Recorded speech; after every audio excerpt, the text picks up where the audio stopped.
తన పిల్లలు ఎప్పుడు తలదించుకోకూడదని తానే జీవితమంతా తల వంచి బ్రతికినవాడు నానా.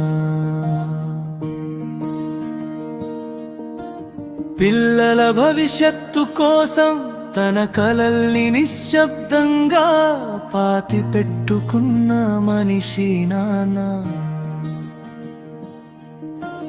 తనకు నచ్చిన జీవితం కాకపోయినా పిల్లలకు మంచి జీవితం ఇవ్వడానికి పోరాడిన యోధుడు నాన్న.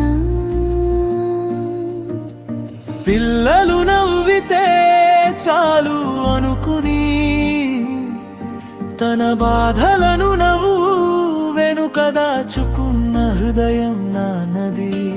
తన యవ్వనాన్ని కుటుంబానికి అంకితం చేసి వృద్ధాప్యంలో ఒంటరితనాన్ని మోసేది నాన్నే.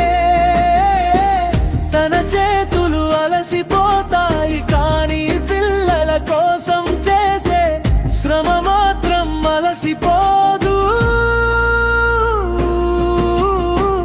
నాన్నే నడిచే దేవుడు, నాన్నే నడిచే దేవుడు, కుటుంబాన్నే నిలబెట్టినవాడు, తానే నేలపై పడిపోయినవాడు. నాన్నే నడిచే దేవుడు, నాన్నే నడిచే దేవుడు,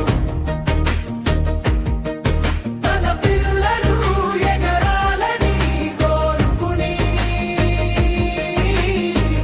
తానే గాయం దాచుకున్నవాడు.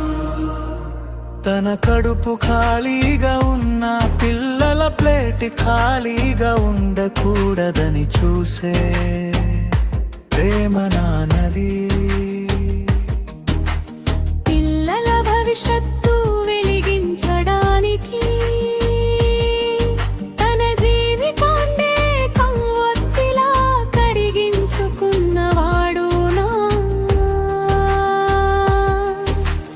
ప్రపంచం ముందు గట్టిగా కనిపించిన కుటుంబం కోసం మౌనంగా విరిగిపోయేది నాన్న మనసే. తన కన్నీళ్లకు సాక్షి గోడలే, ఎందుకంటే కుటుంబం ముందు బలహీనంగా కనిపించకూడదనేది నాన్న స్వభావం.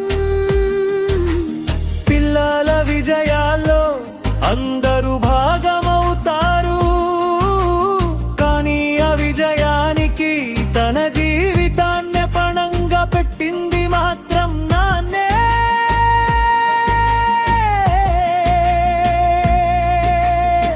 నాన్న ప్రేమ మాటల్లో తక్కువగా ఉంటుంది కానీ త్యాగాల్లో మాత్రం ప్రపంచానికంటే గొప్పగా ఉంటుంది. నాన్నే నడిచే దేవుడు, నాన్నే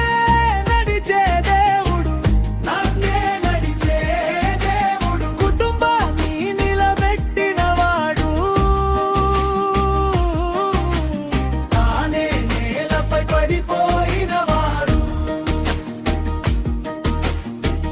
నాన్నే నడిచే దేవుడు, నాన్నే నడిచే దేవుడు, నాన్నే నడిచే దేవుడు, తన పిల్లలు ఎగరాలని కోరుకుని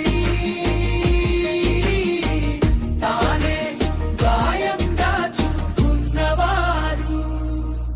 తన పిల్లలు ఎప్పుడు తలదించుకోకూడదని తానే జీవితమంతా తల వంచి బ్రతికినవాడే నాన్న. నడిచే దేవుడు ఎవరు అంటే తనను తాను కోల్పోయి కుటుంబాన్ని నిలబెట్టిన తండ్రే.